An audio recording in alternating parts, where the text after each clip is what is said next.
সংবাদ মাধ্যমের সমস্ত বন্ধুদের শুভেচ্ছা জানাচ্ছি। আমরা আজকে একটা খুবই গুরুত্বপূর্ণ বিষয়, যদিও এটা নতুন না, কিন্তু এই বিষয়টিকে কেন্দ্র করে আমাদের ত্রিপুরাজ্যের রাজনীতিতে আমাদের বিরোধী পক্ষ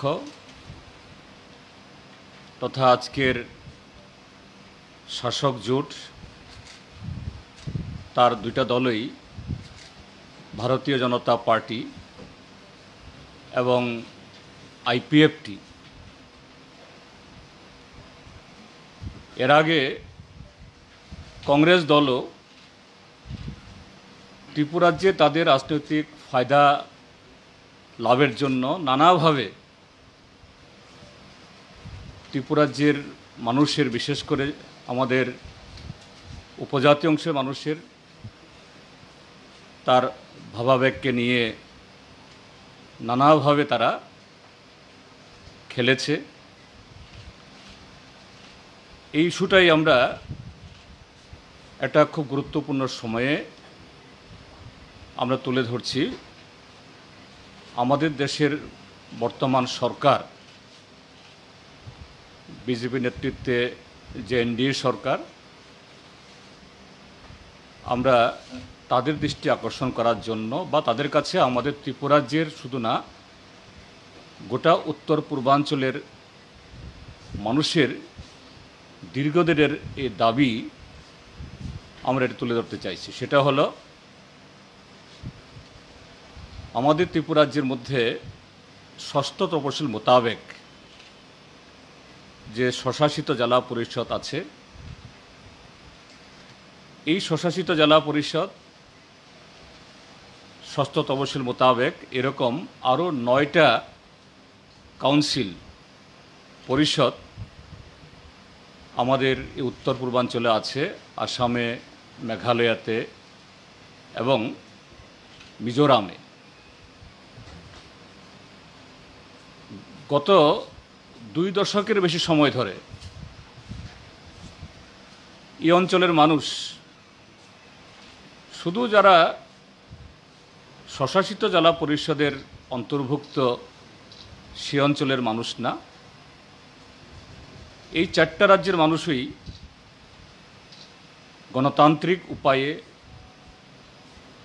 এই ষষ্ঠ তফসিল, এটার যে প্রভিশনগুলো আছে, বিষয়গুলো আছে, এখতিয়ারগুলো আছে, এটাকে সময়ের সাথে তাল রেখে সময়োপযোগী করে মানুষের চাহিদা পূরণের জন্য কেন্দ্রীয় সরকার আরও আগে থেকেই তাদের ভূমিকা নেওয়ার জন্য বলে আসছে। কেননা সংবিধান সংশোধন না করলে পরে এটা তার এখতিয়ারের, তার পরিধির মধ্যে পরিবর্তন আনা সম্ভব না। আপনারা দেখেছেন আমাদের ত্রিপুরাজ্যের মধ্যে গত বিধানসভা নির্বাচনের প্রাক্কালে ত্রিপুরাজ্যের মধ্যে আমরা গণমুক্তি পরিষদ, বামপন্থীরা যখন 90 দশকের মাঝামাঝি সময় থেকেই আমরা এই ষষ্ঠ তফসিলের সংশোধন আমরা দাবি করছি, তারাও আইপিএফটি না হওয়ার আগে আইএনপিটি, তারাও মাঝে মধ্যে এই দাবির সাথে তারা সঙ্গত করেছে। হ্যাঁ, এটা দরকার। কারণ ষষ্ঠ তফসিল আইন 1950 ইংরেজিতে সংবিধান যখন প্রথম নির্মিত হয়, তখনকার ভাবনায় এটা তৈরি হয়েছিল এবং সেই ভাবনাতে মূল যে বিষয়টা ছিল যে এডিসি এলাকার মধ্যে সেখানকার যে আদিবাসীদের হাতে যাতে জমি সুরক্ষিত থাকে, এটা যাতে হাতছাড়া না হয়। মূলত ষষ্ঠ তফসিলের মধ্যে তার প্রিন্সিপাল যে সাবজেক্ট বা কার্ডিনাল পয়েন্ট, ল্যান্ড, কিন্তু এই সংবিধান গ্রহণ করার 7 দশক বাদে আমাদের বহু এরকম স্বপ্ন, বহু কর্মসূচি আমরা এখনো সফল করতে পারিনি, এটা ঠিক, কিন্তু কিছু পরিবর্তনও হয়েছে। সেই গরুর গাড়ির থেকে এখন আমাদের দেশের মানুষ চন্দ্রায়নের এই আবিষ্কার কী বলে স্বপ্নও দেখে, বিজ্ঞান প্রযুক্তি সমস্ত ক্ষেত্রেতেই। তো স্বাভাবিকভাবেই ছিটেফোঁটা হলেও এই যা উন্নতি হয়েছে তার এই সুফল এই এডিসি এলাকাগুলোতে গেছে। আমরা ত্রিপুরাজ্য দেখেই আমরা অনুভব করতে আমরা পারি। এডিসি হওয়ার আগে শুধু এডিসি এলাকাতে না, গোটা ত্রিপুরাজ্য আগরতলার বাইরে পাকা সড়ক ছিল না, বিদ্যুৎ ছিল না, পানীয় জল ছিল না, স্কুল ছিল না, হাসপাতাল ছিল না। ট্রাইবেলদের মধ্যে হাতে গোনা কয়েকজন গ্র্যাজুয়েট বা ম্যাট্রিক পাস, সরকারি চাকুরিতে তাদের কোনো অংশগ্রহণ করা ছিল না। জুমুই ছিল একমাত্র জীবিকা। সেখানে বামপন্থী ফ্রন্ট সরকার আসার পর 1978 সালের পর থেকে যে বিকল্প কর্মসূচি, সীমাবদ্ধ এই ক্ষমতার মধ্যেও, এবং পরবর্তীতে বামপন্থীদের লড়াইয়ে এডিসি হওয়ার পর যে ষষ্ঠ তফসিল গড়ে ওঠার পর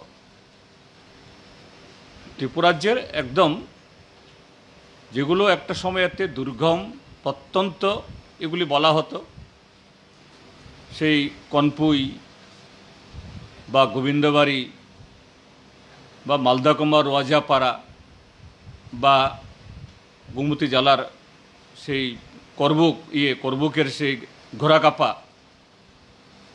সেখানেও এখন উন্নয়নের সেই সমাজগুলো পৌঁছেছে। যদিও এটা আরও অনেক হতে পারত যদি উগ্রপন্থায় যদি এগুলি বাধাপ্রাপ্ত না হতো।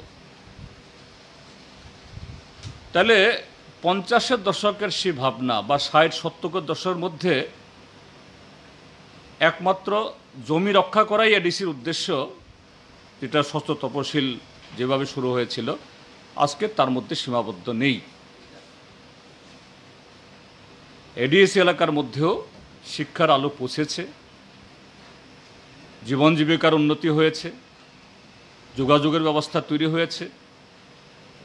কাজে সেখানেও কল কারখানা, উন্নত যে জীবন জীবিকা, এডিসি এলাকার ছেলে মেয়েদেরকেও শুধু জুম নির্ভর কৃষি নির্ভর জীবিকা না, তারাও যে আরও উন্নত জীবিকা নিজেদেরকে মেলে ধরতে চায়। কিন্তু এটা করতে গিয়ে সবচেয়ে বড় বাধা বা কনস্ট্রেইন সেটা হলো অর্থ, এবং তার সাথে সেই সমস্ত কর্মসূচি করতে গেলে পরে ভারত সরকারের যে সমস্ত মন্ত্রক থেকে যে সুবিধাগুলি পাওয়া যায়, এডিসি এলাকাতেও তার যে সুযোগ পৌঁছানোর জন্য সেই প্রভিশনগুলো। এডিসি এলাকার মধ্যে যে শহর আজকে গড়ে উঠেছে, এটা কাঞ্চনপুর বলুন, গন্ডাছড়া বলুন, লংথরাইবেলির মনোঘাট বলুন, বা অমরপুরের অম্পি তুইদু, আমাদের একদম ঘরের কাছেই এডিসির হেডকোয়ার্টার খুমুলুং, যে সংবিধানের 72-73তম সংবিধান সংশোধনের পর যে ছোট ছোট নগর পঞ্চায়েত গড়ে উঠেছে, নগরগুলোতে যে বিদ্যুৎ, যোগাযোগ আর অন্য সুযোগ সুবিধা, কিন্তু সেই 72-73তম সংবিধানের সুযোগগুলো এডিসি এলাকাতে সম্প্রসারিত করার সুযোগ নেই। এডিসিতে সে সুযোগগুলো নেওয়া যায় না। সেখানেও মানুষের আকাঙ্ক্ষা, কেন এডিসি এলাকার মধ্যে এরকম নগর গড়ে উঠবে না, নগর পঞ্চায়েত না হোক অন্য নামে হবে। তাহলে মূল বাধা হলো এই ষষ্ঠ তপশিল। এটা এই বর্তমান সময়ের যে মানুষের চাহিদা, এডিসি এলাকার মানুষের মধ্যে যুগের সাথে তাল মিলিয়ে সম্প্রসারণের জন্য অর্থনৈতিক বা আইনগত এই সুযোগগুলো সেখানে নেই। তো এই কারণে যে আমাদের ত্রিপুরা রাজ্য থেকে বামপন্থী ফ্রন্ট সরকার যখন ছিল, ৭২তম ৭৩তম সংবিধান সংশোধন যখন 1973-74 হয়, এই 1992 সালে হয়, তারপর থেকেই আমরা বলে আসছি, বামফ্রন্ট সরকার তরফ থেকে বহুবার কেন্দ্রীয় সরকারের কাছে প্রস্তাব পাঠানো হয়েছে। ত্রিপুরা বিধানসভা থেকে সর্বসম্মত প্রস্তাব পাশ করে পাঠানো হয়েছে, কিন্তু সেরকম উদ্যোগ নেওয়া হয়নি। মাঝে মধ্যে কেন্দ্রীয় সরকারের স্বরাষ্ট্র মন্ত্রকের তরফ থেকে কিছু কমেন্ট চাওয়া হয়েছে, কিছু কোশ্চেনার পাঠানো হয়েছে, সব সময় এগুলো পাঠানো হয়েছে, কিন্তু এটাকে একটা বিলে পরিণত করে পার্লামেন্টে পাশ করিয়ে আইন করে এটা লাগু করার উদ্যোগ নেই। এরকম অবস্থায় 2014 সালে নরেন্দ্র মোদীর নেতৃত্বে বিজেপি সরকার গঠিত হয় কেন্দ্রে। আমার সৌভাগ্য যে আমিও ষোড়শ লোকসভার সদস্য হিসাবে ত্রিপুরা রাজ্য থেকে প্রতিনিধিত্ব করার সুযোগ পাই, এবং শুরু থেকেই ত্রিপুরা না শুধু এই উত্তর পূর্বাঞ্চলের 10টি এডিসির মানুষের যে আকাঙ্ক্ষা, এটা পূরণ করার জন্য কেন্দ্রীয় সরকারের কি উদ্যোগ, ত্রিপুরা বিধানসভা থেকে ত্রিপুরা রাজ্যের বামপন্থী ফ্রন্ট সরকার তরফ থেকে যে বহুবার যে প্রস্তাবগুলো পাঠানো হয়েছে তার অবস্থান কি। তখন 2015 সালের মার্চ মাসে লোকসভাতে এই বাজেট অধিবেশন চলছিল। Minister of state home affairs Kiren Rijiju, আমাদের উত্তর পূর্বাঞ্চলেরই ছেলে, অরুণাচলের, আমাকে জানালেন একটা চিঠি দিয়ে যে 20 মার্চ 2015 ক্যাবিনেটে এই বিল এটাকে পাশ করবে, অর্থাৎ ক্যাবিনেট থেকে অ্যাপ্রুভ হয়ে আসলে এটা সংসদীয় মন্ত্রকে যাবে, এরপরে লোকসভাতে রাজ্যসভাতে আসবে, বিল পাশ হলে এরপরে যা পদ্ধতি হয়, এবং বিল তৈরিও হলো, ড্রাফটও হলো, কিন্তু প্লেসড হলো না। 2015 সালে ক্যাবিনেট এটাকে অনুমোদন দিলেও এই বিল এটা পার্লামেন্টে পেশ হলো না। 15 গেল, 16 গেল, 17 গেল, 18 গেল। ইতিমধ্যে 2018 নির্বাচন, ত্রিপুরা রাজ্যের মধ্যে আবার সেই এডিসি নিয়ে আবার ভাবাবেগ তোলা। আইপিএফটি দল বললেন এডিসির এম্পাওয়ারমেন্ট পরে কি হবে, কতটুকু ক্ষমতা পাওয়া যাবে, আমরা তো আলাদা স্টেট চাই। এগুলি বিস্তারিত বলার দরকার নেই, সবাই জানেন ত্রিপুরা রাজ্যের মানুষ। 16 সালে রাস্তা রুখো হলো দিল্লি, 17 সালে দিল্লিতে গিয়ে বহু নাটক হলো, প্রধানমন্ত্রীর সাথে কোলাকুলি, স্বরাষ্ট্রমন্ত্রী রাজনাথ সিং কোলাকুলি, রাস্তা রুখু করে ঘোষণা হলো জুলাইয়ের 11 তারিখে অর্ধেক ত্রিপুরাল্যান্ড হয়ে গেছে, বাকি অর্ধেক 2018 বিধানসভাতে যদি এরা জিততে পারে 6 মাসের মধ্যে হবে। বিজেপি সরকারিভাবে কিছু বলল না, আইপিএফটিকে দিয়ে সব পলালো, ভোটের মধ্যে প্রচার হলো। বিজেপি বা তাদের পরিচালিত কেন্দ্রীয় সরকার তারা বলল আমরা একটা মোডালিটি কমিটি করব। সে মোডালিটি কমিটির কোনো জন্ম হয়নি। ভোট হলো, এই মিথ্যা প্রতিশ্রুতির ভিত্তিতে আরও অনেকগুলো মিথ্যার সাথে বিজেপি আইপিএফটি সরকার আসলো। তারপর বছরখানেক বাদে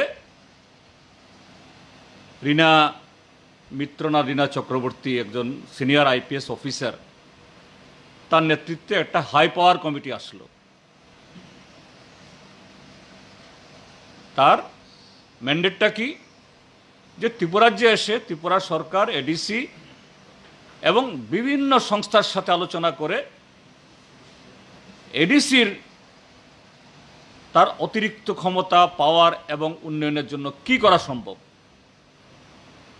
আমরা গণমুক্তি পরিষদ তরফ থেকে আমাদের সেই দীর্ঘদিনের বক্তব্য আমরা আবার পেশ করেছি, অন্যরাও করেছে। আমি জানি না, আজকে তো এই সরকারের 30 মাস হয়ে গেল, 2.5 বছর হয়ে গেল, এই কমিটি, হাই পাওয়ার কমিটি কোনো রিকমেন্ডেশন দিয়েছে কিনা। মাঝে মধ্যে পত্রিকায় দেখি তারা ত্রিপুরাতে এসছেন, সরকারের সাথে কথা বলেছেন। এই কমিটির রিপোর্ট কি দিয়েছে আমরা জানি না, কেউ জানে কিনা আমরা জানি না। এটা পার্লামেন্টেও পেশ হয়েছে বলে আমাদের এরকম খবর সেখানে নেই। এর মধ্যে 2019 সালের ফেব্রুয়ারি মাসে যখন আরেকটা লোকসভা নির্বাচন আসবে, মোদী সরকারের 5 বছর পূর্তি প্রায়, এই সময়েতে নতুন নির্বাচন যাবে, খুব তড়িঘড়ি করে 6 ফেব্রুয়ারি 2019 the constitution 125th amendment bill 2019 নামে এই বিল পেশ হলো রাজ্যসভাতে। 18 ফেব্রুয়ারি এই বিল পেশ হলো লোকসভাতে। আমি তখনও মেম্বার ছিলাম, লোকসভাতে চিৎকার করেছি, ঠিক আছে পাশ করে দিন এটাকে, কিন্তু হলো না। লোকসভাতে কোনো আলোচনাই করতে দিল না, এটাকে পাঠিয়ে দেওয়া হলো স্ট্যান্ডিং কমিটিতে। মিনিস্ট্রি অফ হোম অ্যাফেয়ার্সের যে স্ট্যান্ডিং কমিটি, এই স্ট্যান্ডিং কমিটির চেয়ারম্যান আনন্দ শর্মা, কংগ্রেসের এমপি। এরপরে ভোট হলো, নতুন সরকার হলো, আবার মোদী প্রধানমন্ত্রী হলেন। এই স্ট্যান্ডিং কমিটি 17তম লোকসভা গঠিত হওয়ার পর 5 মার্চ 2020, অর্থাৎ এবছরের মার্চের 5 তারিখে স্ট্যান্ডিং কমিটি তারা রিপোর্ট জমা দিয়েছে। এবং সেই রিপোর্টে ত্রিপুরা সরকারের কিছু রিকমেন্ডেশন ছিল, বিভিন্ন দলের ছিল, এগুলি সবগুলো শুনে টুনে আরও উত্তর পূর্বাঞ্চল অন্য রাজ্যগুলিরও তারা এই প্রস্তাবগুলো কিছু রেখে কিছু বাদ দিয়ে পেশ করেছে গত মার্চে। তো আজকে আমরা এটা নিয়ে বলার কারণ হলো, এখানে আজকে আমরা গণমুক্তি পরিষদের তরফ থেকে একটা চিঠি আমাদের দেশের মাননীয় স্বরাষ্ট্রমন্ত্রী অমিত শাহর কাছে আমরা লিখছি, অলরেডি পাঠানো হয়েছে।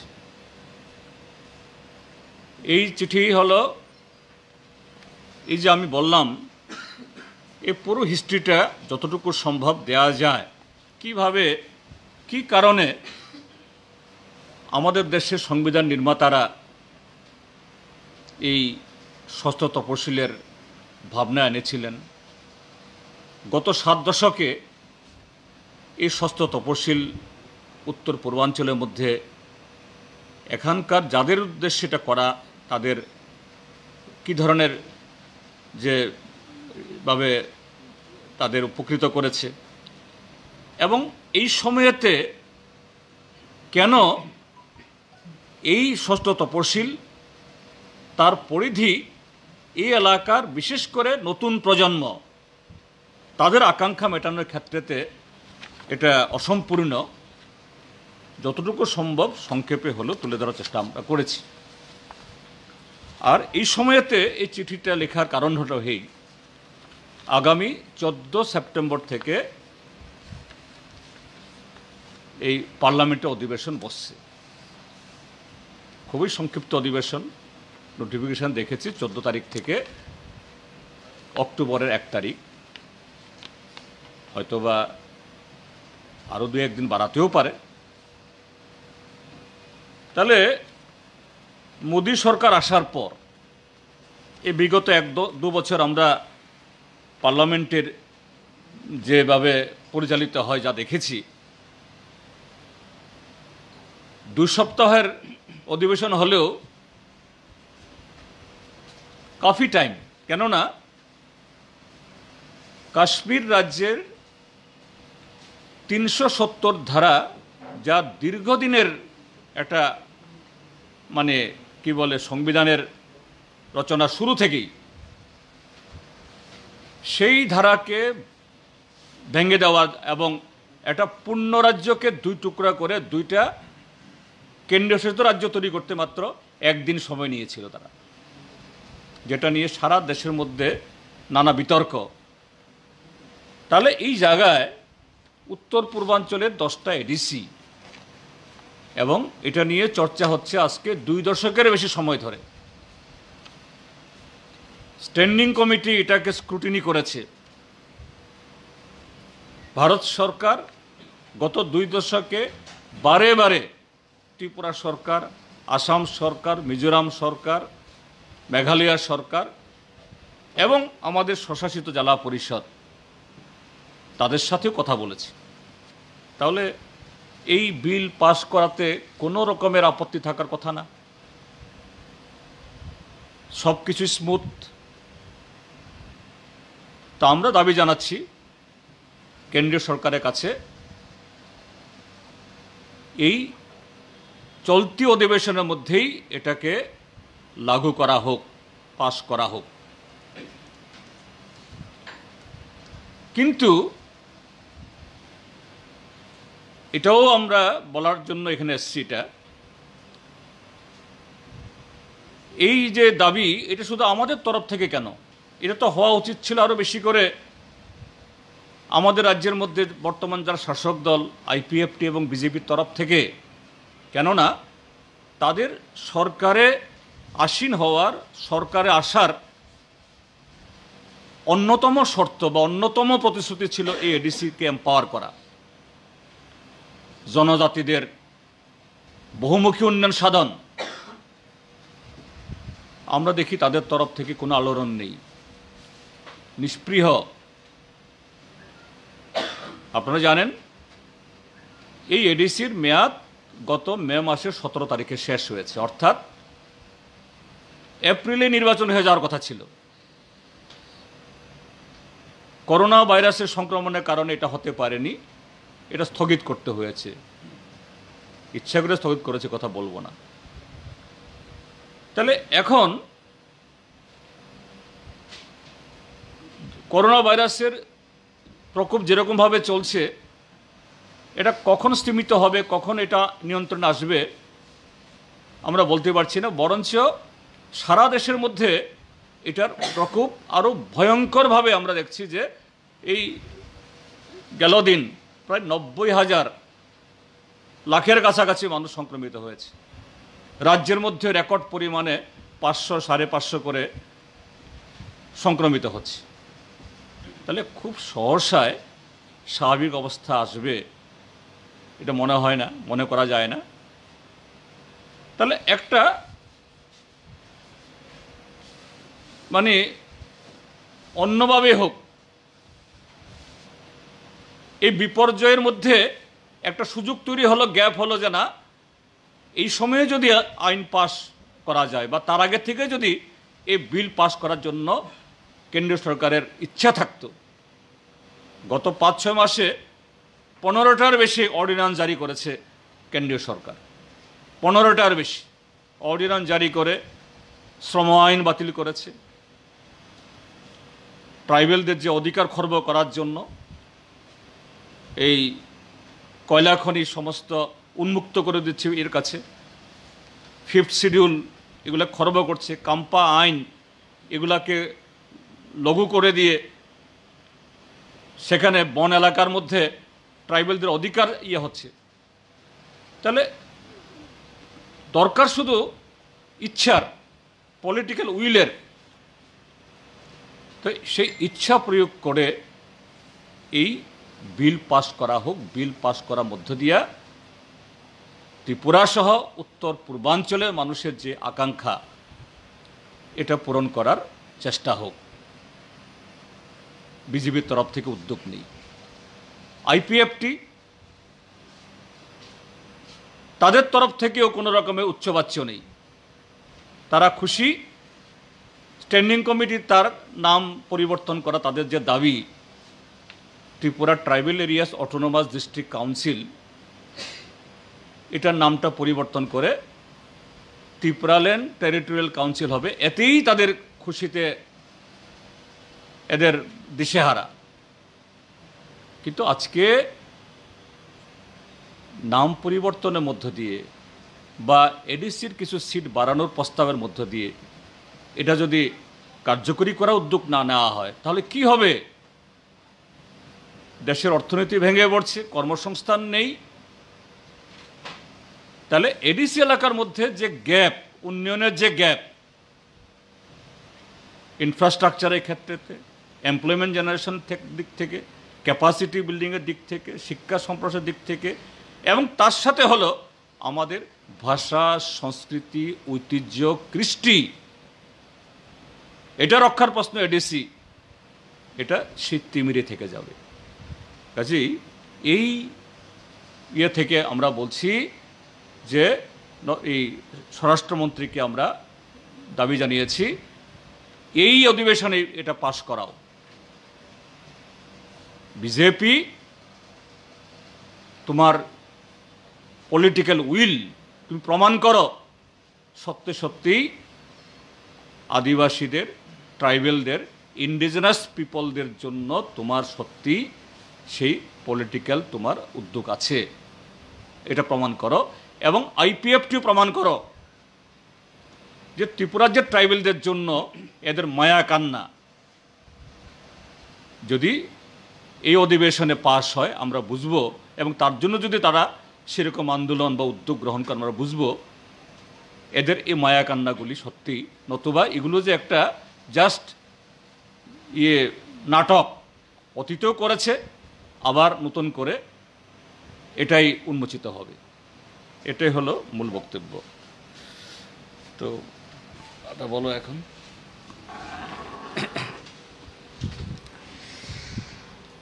সবাইকে ধন্যবাদ।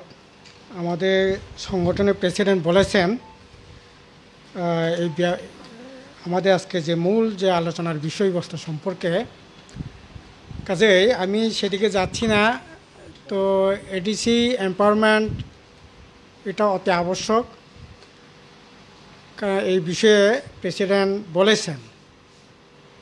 তবে আমরা এটাও বলতে চাই যে 15ই আগস্টে এবার স্বাধীনতা দিবসে উদযাপনের দিন মাননীয় মুখ্যমন্ত্রী বলেছিলেন যে এটা রাজ্য সরকারের তরফ থেকে প্রস্তাব পাঠিয়েছে।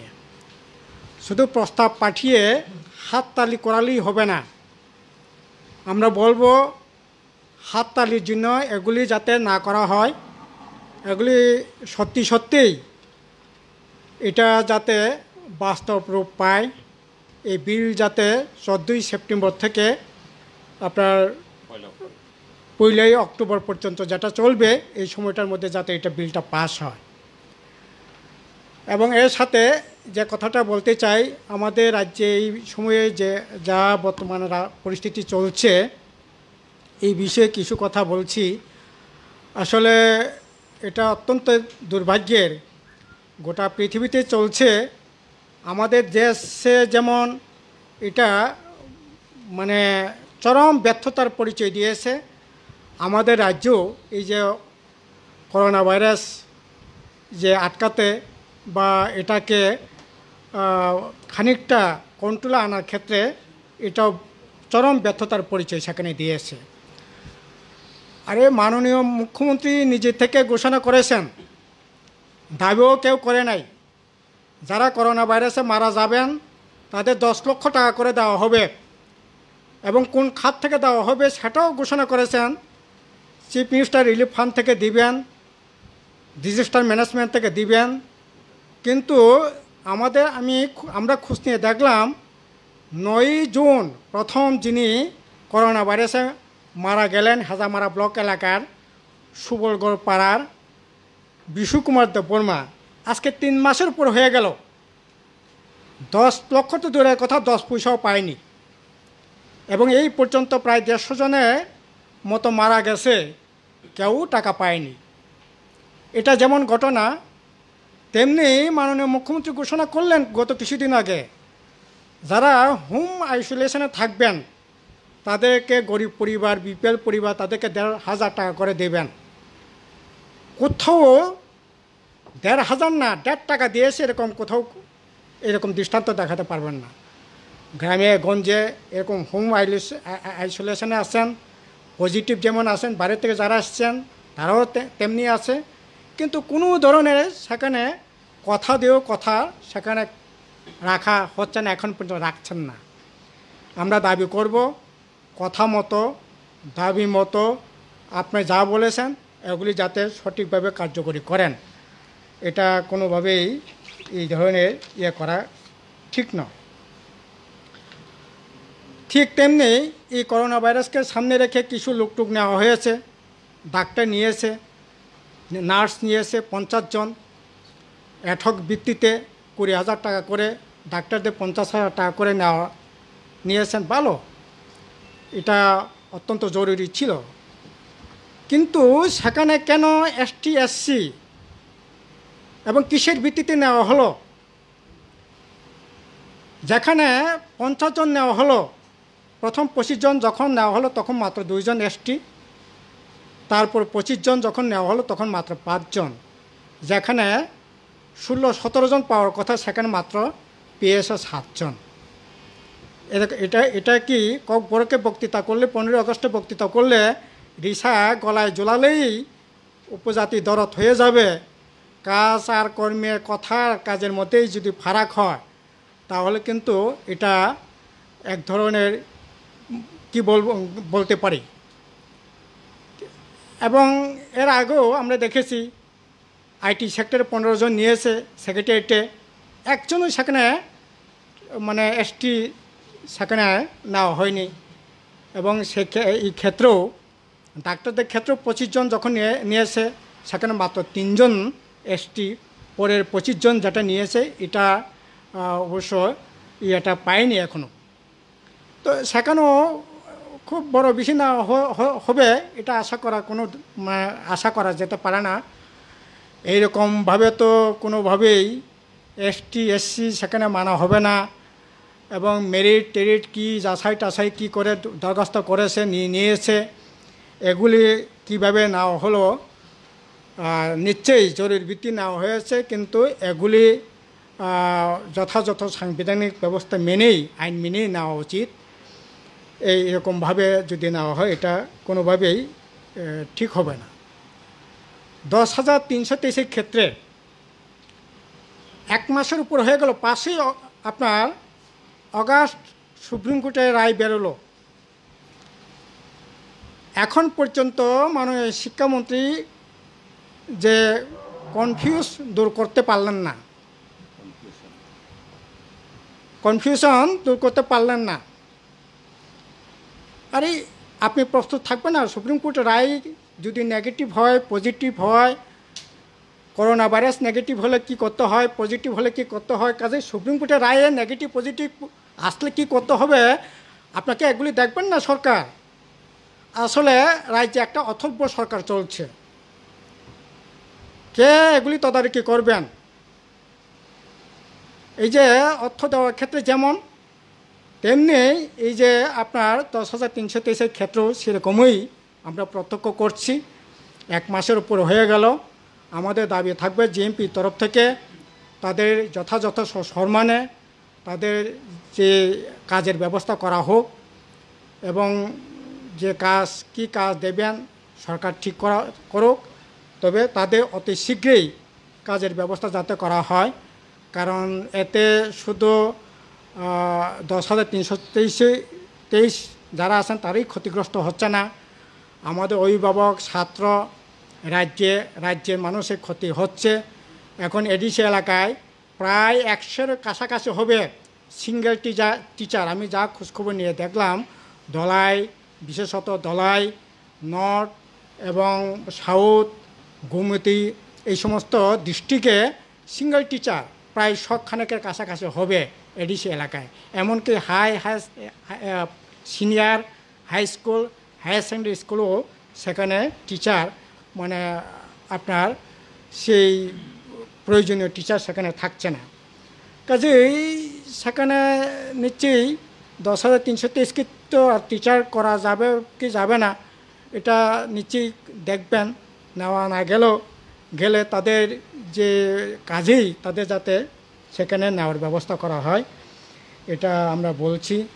এবং রাজ্যে এখন এই যে লকডাউন মানে না হলেও এই করোনা ভাইরাসের জন্য ব্যাপক কাজের সমস্যা তৈরি হচ্ছে।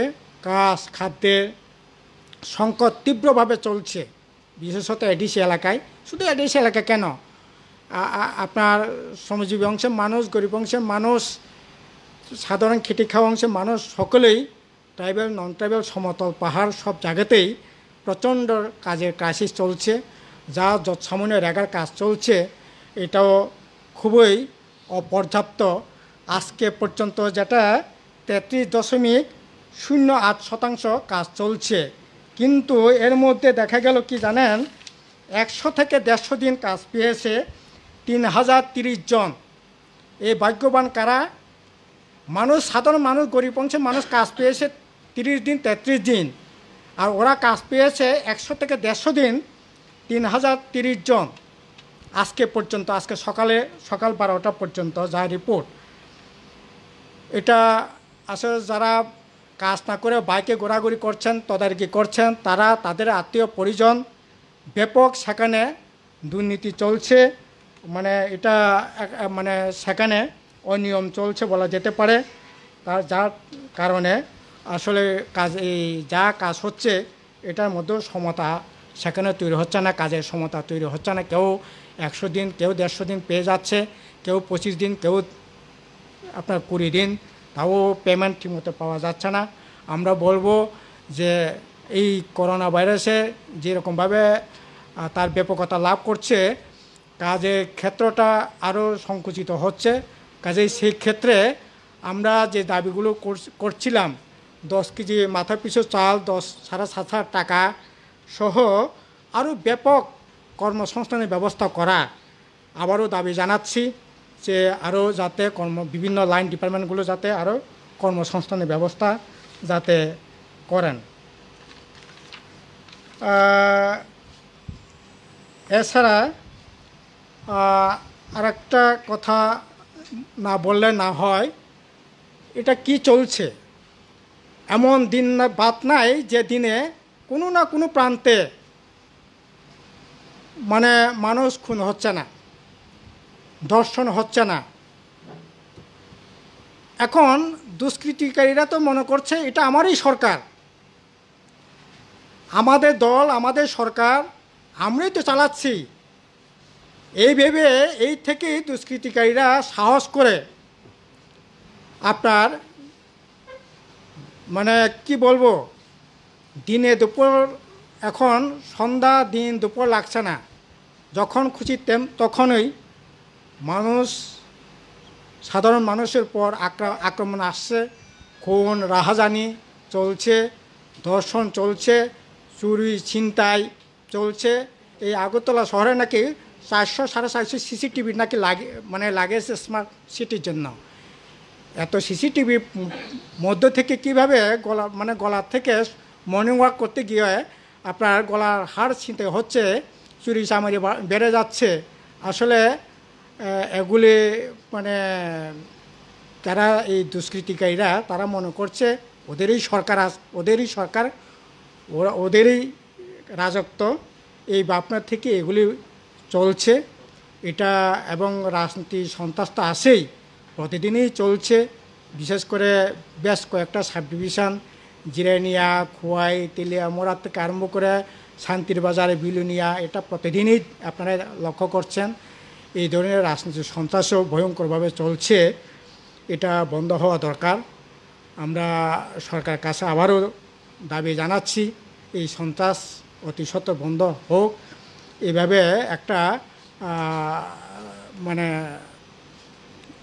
একটা এরকম অস্থির পরিবেশে দেশ রাজ্য কোনোভাবে এগিয়ে যেতে পারে না, শান্তি সহাবস্থান সেখানে বিরাজ করতে পারে না। কাজেই এটা মানুষের প্রয়োজনেই এগুলি শান্তি বজায় রাখার ক্ষেত্রে সরকারকে যথাযথ যাতে ভূমিকা গ্রহণ করেন। এবং সবশেষে যেভাবে করোনা ভাইরাস চলছে, আমরা গণমুক্তি পরিষদ থেকেও রাজ্যবাসীর কাছে আবেদন জানাবো, করোনা ভাইরাসের জন্য সরকারের তরফ থেকে বা রাষ্ট্রসংঘের তরফ থেকে যা যা বিধি মানুষের সামনে রেখেছেন, এগুলি বিধি মেনে মাস্ক পরে স্যানিটাইজার ব্যবহার করে দূরত্ব বজায় রেখে যাতে সকলেই যা চলেন, সকলেই মিলে যাতে আমরা এই করোনা ভাইরাসকে যাতে প্রতিহত করতে পারি, সকলে যাতে এগিয়ে আসেন, এই আহ্বানও আপনাদের মাধ্যমে রাখছি রাজ্যবাসীর কাছে। এই হচ্ছে আমাদের আজকে মোটামুটিভাবে আলোচনার বিষয়। সকলকে ধন্যবাদ। কোনো প্রশ্ন আছে কারণ? আমার 3টা প্রশ্ন আছে। একটা প্রশ্ন হচ্ছে যে আগামী 14 তারিখ সেপ্টেম্বর থেকে যে আপনারা অধিবেশন চলাকালীন 20 তারিখ অক্টোবর অবধি 125 অ্যামেন্ডমেন্ট বিলটা পেশ করার কথা বলছেন এবং বিলটা পাস করার কথা বলেছেন, তাতে যে ড্রাফট কমিটি যে ড্রাফট পেশ করেছেন 10টা উত্তর পূর্বাঞ্চলের যে 6 শিডিউলের যে কনস্টিটিউশন অ্যামেন্ডমেন্টের মাধ্যমে যে যে কন্টেন্টগুলো আছে, এই যে 125 অ্যামেন্ডমেন্ট, তাতে কি বিএনপি খুশি যে এই কন্টেন্টগুলো দিচ্ছে? যেমন Tripura land tribal territory council এরকম নাম পরিবর্তন হয়, বা কি কি কন্টেন্টের উপর না, আপনারা? আমাদের বক্তব্য হলো এটার যখন ড্রাফট স্টেজে, এখনও ড্রাফটই আছে, কনসালটেশন স্টেজে যখন আনন্দ শর্মার টিম ভিজিট করে গুয়াহাটিতে, এবং তার পরবর্তী সময়তেও আমাদের বক্তব্য যা বলার আমরা বলে দিয়েছি। তখন এডিসিতে আমাদের মেয়াদ ছিল, তখন সরকারিভাবেও তারা বলেছে যে আমরা বলেছিলাম যেমন নামের সম্পর্কে, ত্রিপুরা এটা ধলাই হোক বা কাঞ্চনপুর, এটা ত্রিপুরারই অংশ। কাজে ত্রিপুরার স্টেটের নাম তো ত্রিপুরা আছে, এই জায়গাতে ওই অংশটাকে আরেকটা নাম দেওয়া এটা বোধহয় যুক্তিযুক্ত না, এটা ত্রিপুরার থাকাটাই বেটার। কিন্তু আমি দেখলাম যখন রিকমেন্ডেশনটা গেল স্ট্যান্ডিং কমিটির, তারা স্টেট গভর্নমেন্টের প্রস্তাবটাকেই তারাও সুপারিশ করেছে। আমরা এখন বলছি ঠিক আছে, নাম নিয়ে আসল উদ্দেশ্যটা চাপা না রেখে বরঞ্চ সরকার পাশ করুক।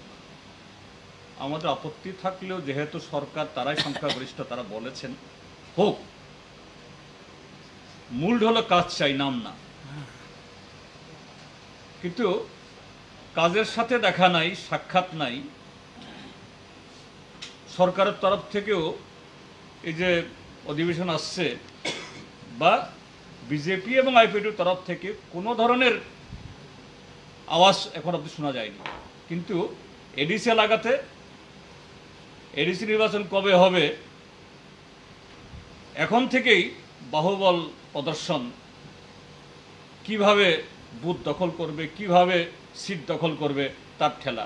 আরে বাবা, তুমি জবরদখল করে যে এডিসিটা পাবে, তার যদি ক্ষমতা না থাকে কি পাবে তুমি? কাজেই আসল যে উদ্দেশ্যের সাথে দেখা নাই, এরা মত ক্ষমতা এবং অল্প কিছু যে অর্থ করি আছে, এগুলোর বাগ বটরা কি করবে? কাজে আমাদের আপত্তি কি ছিল, কি থাকলো, যাই হোক, আমরা বলছি এখন যেভাবে স্ট্যান্ডিং কমিটি করেছে পাস হোক। কার্যকরী হোক। আরেকটা প্রশ্ন হচ্ছে গত শনিবারে দামসরার পিপলাসরা এলাকায় একজন মহিলাকে ধর্ষণ করা হয়েছে, তার পিতাকে মার্ডার করা হয়েছে। এই ঘটনাকে নিয়ে জিএমপির কোনো শোক বা হ্যাঁ, নিশ্চয়ই। না, না, আমরা না। ইতিমধ্যে আমরা আমাদের প্রতিবাদ এবং আমাদের এই পরিবারের প্রতি আমাদের যে সমবেদনা আমরা জ্ঞাপন আমরা করেছি, এটা অত্যন্ত নিন্দনীয়, দুঃখজনক এবং উদ্বেগজনক ঘটনা। এবং আমি বলতে চাইছি, কেন ত্রিপুরাজ্যে এখন এই জাতীয় ঘটনাগুলি আকছার হচ্ছে। এক্ষুনি আমাদের জেনারেল সেক্রেটারি বললেন যে এখন খুন, সন্ত্রাস, রাহাজানি এটা এখন জলভার। কারণ রাজ্যের মধ্যে যদি সামগ্রিক পরিবেশের যদি পতন হয়, নষ্ট হয়, তার প্রতিক্রিয়া এটা হবেই। এই যে খুমুলুঙে মূর্তি বাংলো, হজাগরি নৃত্যের মূর্তি বাংলো, এবং এটাও এত মানে আইপিএফটি কতজন নগ্ন, এরকম একটা ঘটনাকে এরা নিন্দা জানাতে পারল না। এটাকে অন্য কথা বলে এটাকে চাপা দেওয়ার চেষ্টা করলো। আমরা তখনই বলেছিলাম কেন এই মূর্তি ভাঙ্গা, এটা ওই লেনিনের মূর্তি ভাঙ্গা থেকে শুরু হয়েছে অরাজকতা। কাজে এই জায়গাতে খুমুলুঙে যে এই মূর্তি ভেঙেছে, বিজেপি বা আরএসএস বা আইপিএফটির কোনো ক্যাডার গিয়ে ভেঙেছে আমরা এটা বলিনি, এখনো বলছি না। বা তারা নির্দেশ দিয়ে এটাকে ধ্বংস করা হয়েছে এটাও বলছি না। কিন্তু আবার বলছি, যখন পরিবেশ কলুষিত হয় তখন সমাজদ্রোহীরা উল্লসিত হয়, যেটা একটু আগে জেনারেল সেক্রেটারি বলেছেন। সমাজদ্রোহীরা মনে করে এখন আমাদের জন্য মুক্ত রাজ্য, আমরা মুক্ত, আমরা যা খুশি করতে পারি। এই পিপলাছড়াতে দামছড়া যে ঘটনা হয়েছে, এটাও এরকম একটা ঘটনা। সেখানকার মানুষ এখন রাস্তা রুখু করে আছে, জানি না এখন উঠেছে কিনা। তারা দাবি জানাচ্ছে এই পরিবারকে যথাযথ ক্ষতিপূরণ দেওয়ার জন্য। আমরা দাবি জানাচ্ছি, আমরা সহমত পোষণ করছি জিএমপির তরফ থেকে।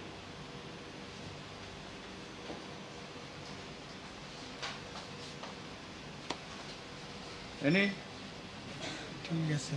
ঠিক আছে।